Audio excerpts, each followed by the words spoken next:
Bueno, vamos a ver, Francisco Bonilla, qué dicen los correos esta noche. Con mucho gusto, muy buenas noches. Hay una cantidad importante ahora de amigos televidentes que nos han escrito. El primero es Luis Torres, dice Nacho, buenas noches para ti y tu invitada. Mi nombre es Luis Torres y escribo de San Salvador. Mi opinión sobre la temática de hoy es: 1. ¿Apoya usted la declaración de los empresarios hondureños de las últimas horas para una salida política al problema de nuestro país hermano? 2. ¿Qué opinión le merece el cierre de Canal 36, Radio Globo y de 2 emisoras de Radio Más? 3. Se han pronunciado en Honduras los que siempre se rasgan las vestiduras por la libertad de expresión por el tema anterior.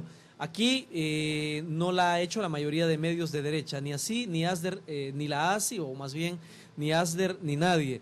Luis Meléndez dice, con todo el respeto que como persona se merece, quiero decirle que el gobierno golpista no es reconocido por ningún gobierno del mundo, por lo tanto el título que usted ostenta no es válido y no es reconocido por nuestro gobierno.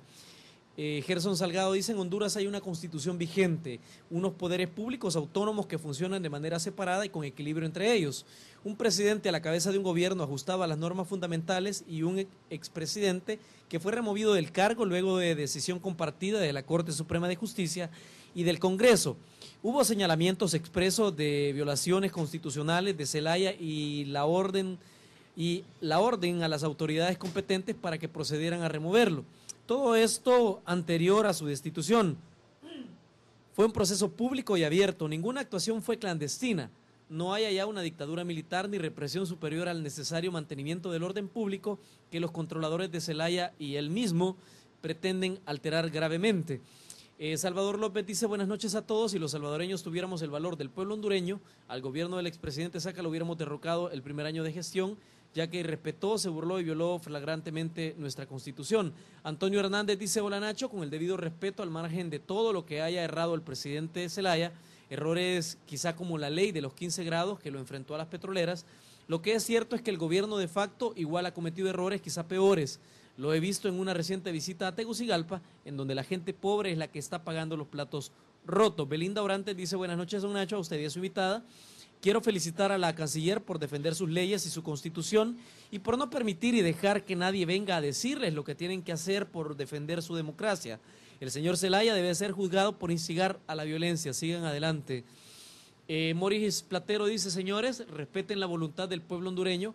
¿Por qué tienen miedo al pueblo? Ya ha despertado, que ya no cree en los sistemas capitalistas, porque a los golpes de Estado de los 50, 70 décadas, si es que el señor presidente constitucional de Honduras, elegido por todo un pueblo, cometió algún delito, ¿por qué no lo llevaron a juicio legal y no sacarlo? Luis Mario Guerrero Valencia dice: un fraterno saludo a la señora canciller de Honduras. ¿Qué opinión tiene su gobierno con respecto a la posición tomada por el partido oficial, el FMLN, al apoyar al expresidente Zelaya a entrar clandestinamente a Honduras? Quisiera que por favor los televidentes revisen o revisaran los artículos 4 y 239 de la Constitución de Honduras. Roberto Vidal Zelaya dice: buenas noches a usted, Narciso, y su invitada. Decir que el conflicto de Honduras no es otra cosa que un conflicto de intereses económicos, ya que llegando la empresa Alba le restó ganancia a los petroleros que dominaban la venta de combustible en ese país. Y como ya se sabe que las derechas latinoamericanas siempre han tenido el monopolio del comercio en todos estos países del tercer mundo, ahora que se les está cayendo su negocio han saltado como quien pierde su mina de oro. Todo lo demás son desviaciones de la realidad. Se está terminando la era del monopolio del poder económico y por ende el político, social y militar. Denis Velázquez dice: estimado Nacho, me siento orgulloso como hondureño de tener una vicecanciller como ella, es un ejemplo a la democracia. Créemelo, Nacho, que es una persona que 6.8 millones de hondureños la admiramos y la respetamos. Adelante, dice. Joan Subizarreta pregunta: ¿qué lecciones hay en todo esto para El Salvador?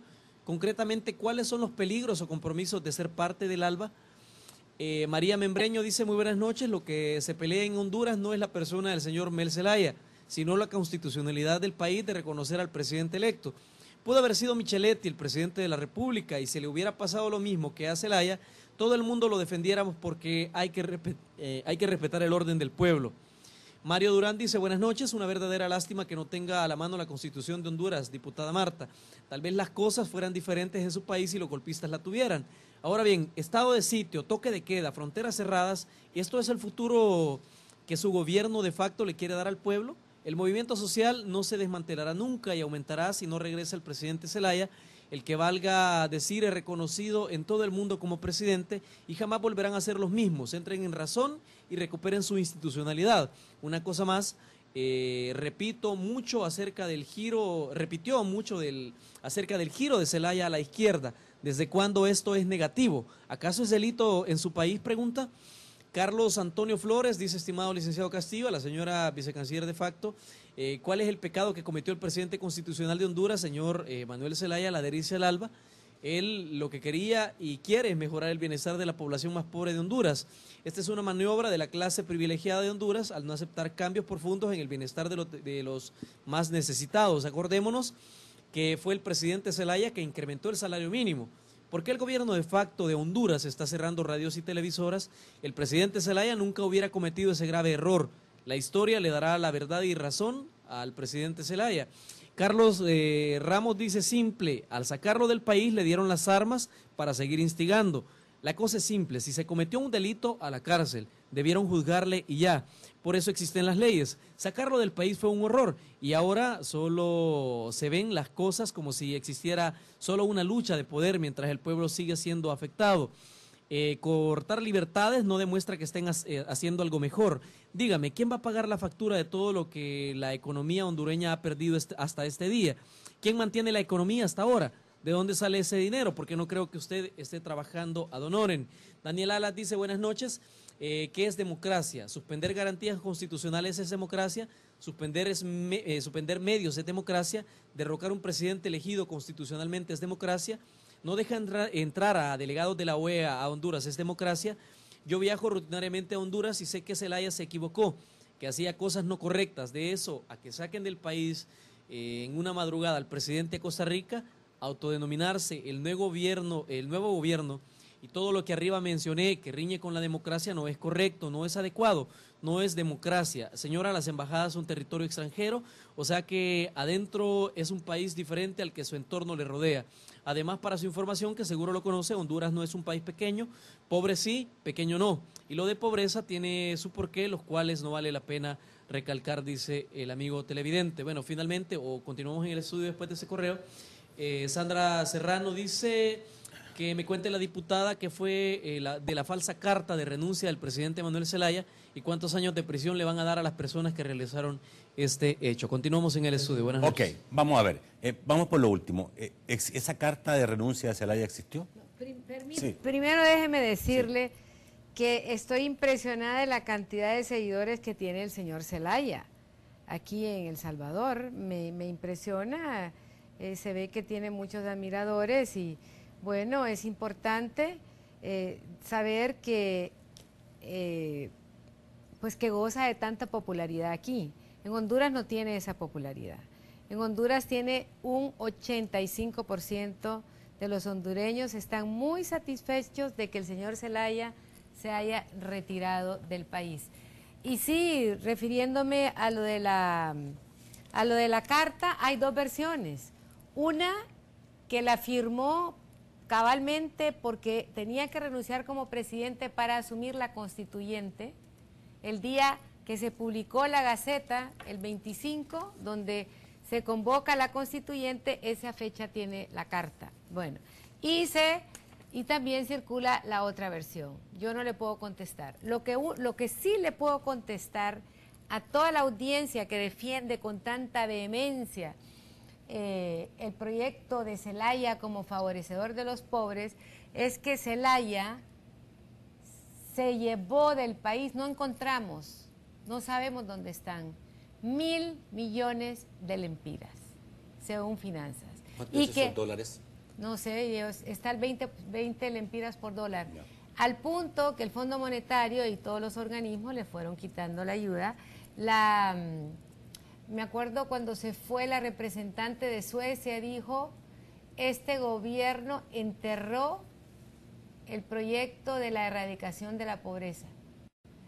Yo quisiera sinceramente decir que efectivamente esta visión socialista es la respuesta para los pobres.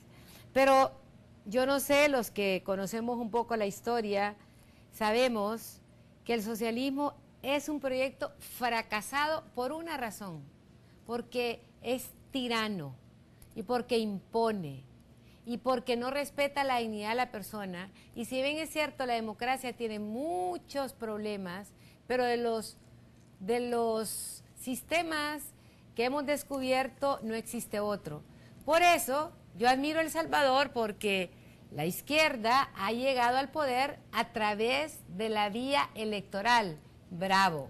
Pero llevar a Zelaya al poder, trabajar para Zelaya como lo trabajé yo muchos meses, como un hombre demócrata, liberal, de doctrina respetuosa, de respeto a la libertad de inversión y tal, de libre comercio, y que a medio camino nos haya utilizado para convertirse de izquierda, no es correcto, porque yo no soy de izquierda, no me gusta. Bueno, alguien preguntaba, y tiene derecho alguien cualquiera preguntaba, de ser de izquierda.